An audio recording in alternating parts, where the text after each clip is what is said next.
Okay, so I'm not even kidding. Ever since we recorded episode 42, I have started applying its philosophy to my own life. My car started making a weird noise. I took a nap. I had to finish this breakdown. I took a nap. It has worked exactly 0 times, but man, am I well rested. And I have our guest from that episode to thank for all of it.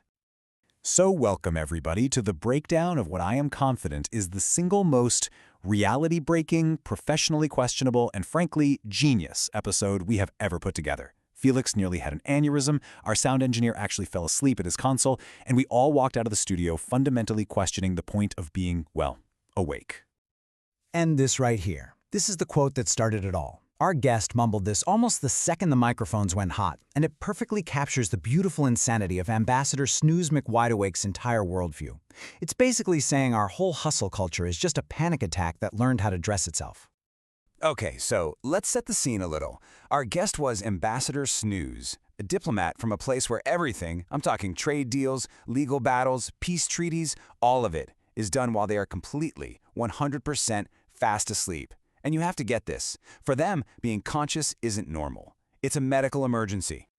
This is the foundation of their entire civilization. They call it strategic sleeping. The core idea is that our conscious minds, with all the stress, the second-guessing, the anxiety, they just get in the way. Real clarity, real progress, that only happens when you let your unconscious mind take the driver's seat. I swear, when Felix heard this, you could almost smell the smoke coming out of his coffee-fueled brain. So, what do you think this number is? A really good nap? The length of a terribly boring meeting? Nope. That is Ambassador Snooze's personal best for staying awake. Voluntarily. 2 hours and 17 minutes. They literally have a framed certificate for it. It's like their version of climbing Mount Everest. This right here, this really nails the massive culture clash in the episode. What we think of as a totally normal Monday, chugging coffee and staring down deadlines, they view as a life-threatening trauma that requires weeks of intensive medical care. Snooze was once forced to stay awake for a full day and developed what they call post-consciousness stress disorder. I am not making that up. And to really get where they're coming from, you kind of have to look in the mirror at our own track record. Because let's be honest, we do some very strange things while we're wide awake and supposedly in charge. The ambassador's research assistant, and we'll get to him in a second, dug up some of humanity's, greatest hits. So yeah, how do we, humanity, handle things when the chips are down and our brains are fully switched on? Do we make logical, calm, rational choices? Well, let's just say the historical records suggest not so much. Just look at this. When Felix read this list out loud in the studio, we had to stop recording because none of us could breathe. Napoleon's army was defeated by a horde of rabbits. The Australian military officially lost a war against large, flightless birds. And yes, for a brief moment in time, PepsiCo had the 6th largest navy on planet Earth. All of these decisions were made by very, very awake people. And all of this leads us to the true unsung hero of episode 42. Mr. Fluffington. He is the ambassador's personal sentient smart pillow who also functions as a briefcase, a legal scribe, and, as it turns out, an obsessive collector of humanity's most embarrassing failures. He's the one who found all this incredible dirt on us. I mean, his job description is just amazing. His main role is to record everything Snooze says in their sleep, which is how their society makes treaties legally binding.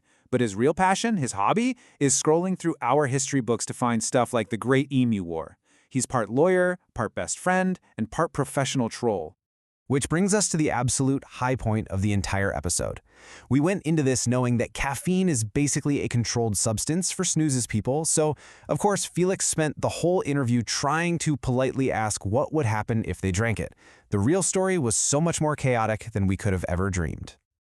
6. That's the number of hours. The number of consecutive hours Ambassador Snooze was forced to stay awake after accidentally drinking a single espresso during a diplomatic snafu.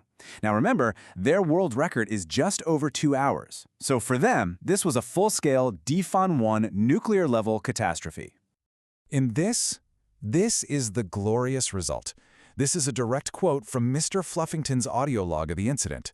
The ambassador apparently went into a state of manic hyper-awareness, reorganized 3 separate star systems in an afternoon, and absolutely terrified every person in a 5-light-year radius. Hearing this audio for the first time in the studio, it was just pure gold. We knew this episode was going to be an all-timer. And honestly, we are just scratching the surface here. The full episode is just packed with these absurd gems. You have to hear about their legal system, which they call unconscious jurisprudence, or their workout trend, snore your way to success. And don't even get me started on their dating scene, where they use an app that matches people based on compatible dream frequencies. But at the end of it all, it really left us with this one big, lingering question. Is it possible that our entire lives, all the stress, the deadlines, the meetings, is just us, armed to the teeth, fighting a losing battle against 20,000 birds?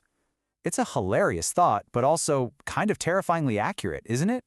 So if any of this wonderful, beautiful madness sounds like something you need in your life, you absolutely have to go listen to the full thing. It's episode 42, The Gospel of Snooze, and you can find it right now, wherever you get your stuff. Go check it out. You will not regret it.